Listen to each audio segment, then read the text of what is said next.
Good morning, everyone. Welcome to 8 West. We're starting a brand new week here. It's Monday. We've got Laura Velasquez here. Well, you know, it's nice now, but it was chilly this morning. It was kind of a cool. surprise. It cooled down fast last night, and you wake up this morning and you walk out without a coat, and you're like, okay, this is one of those mornings, end of August, getting close to September. You start thinking, I could probably grab a jacket or a sweatshirt, and then I go, no, I'm not doing it. It's August. I know how that is. You want to like squeeze in every little last bit. You want to wear every, you know, last summer outfit because you say, okay, it's going to be a while before I'm able to do that again once the really chilly weather hits. I know, the flip-flops, the shorts, you want it all. You got to keep those sunglasses out. And you had a chance to go and enjoy some of the outdoors this weekend. I did over the weekend, and it was a pretty nice weekend. It turned out to be pretty dry and everything. Not too that bad. was good. Yeah, but making the most of it.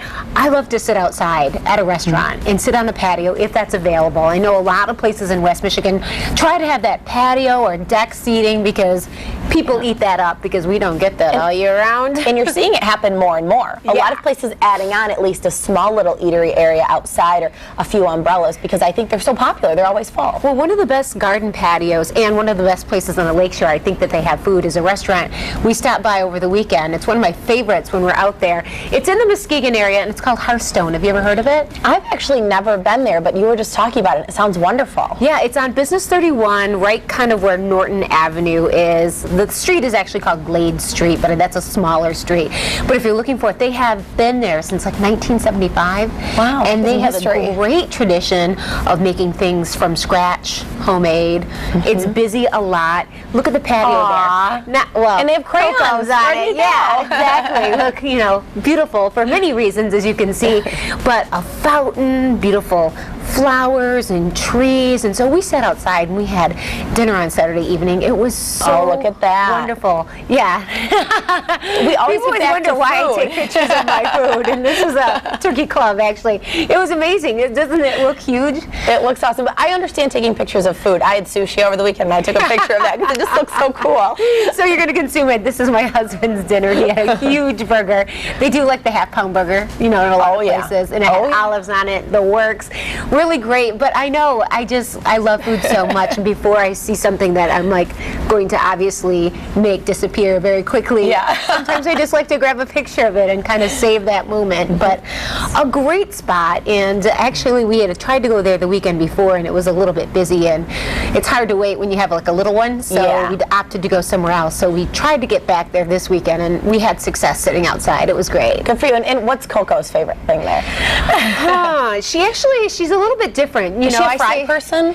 You know, I say, do you want some chicken strips? And, you know, we ask her what she wants to eat, and she's like, no, no, no.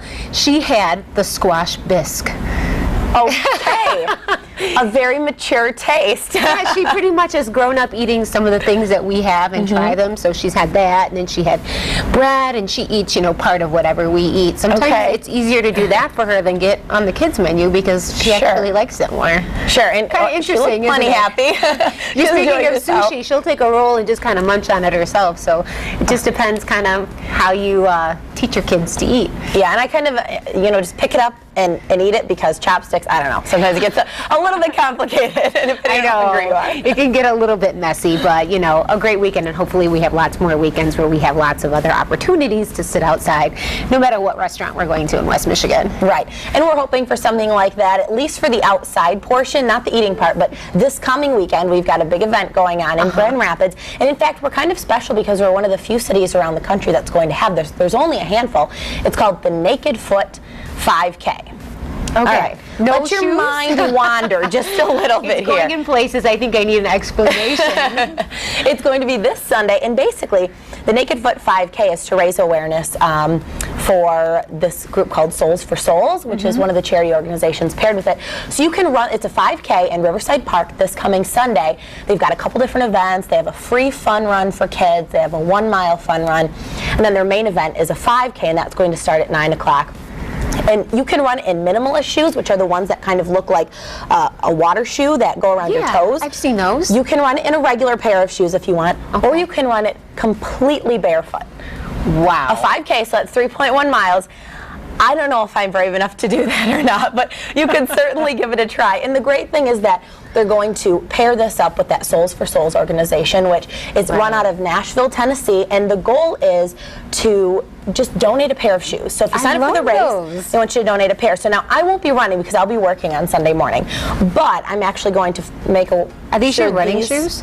These are my running shoes that are going to be donated. But I'm going to make sure that we find a way to get these down to the Naked Foot 5K to be donated. So anybody, you can a pair of gently used shoes, something that can still be used. And these are my running shoes. They're still a very good pair of shoes.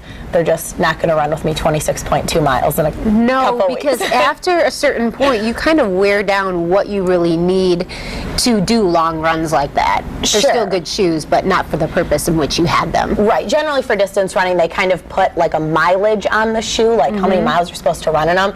And I've got quite a bit on these ones. Got to finish up the marathon training here, but great event. You can sign up.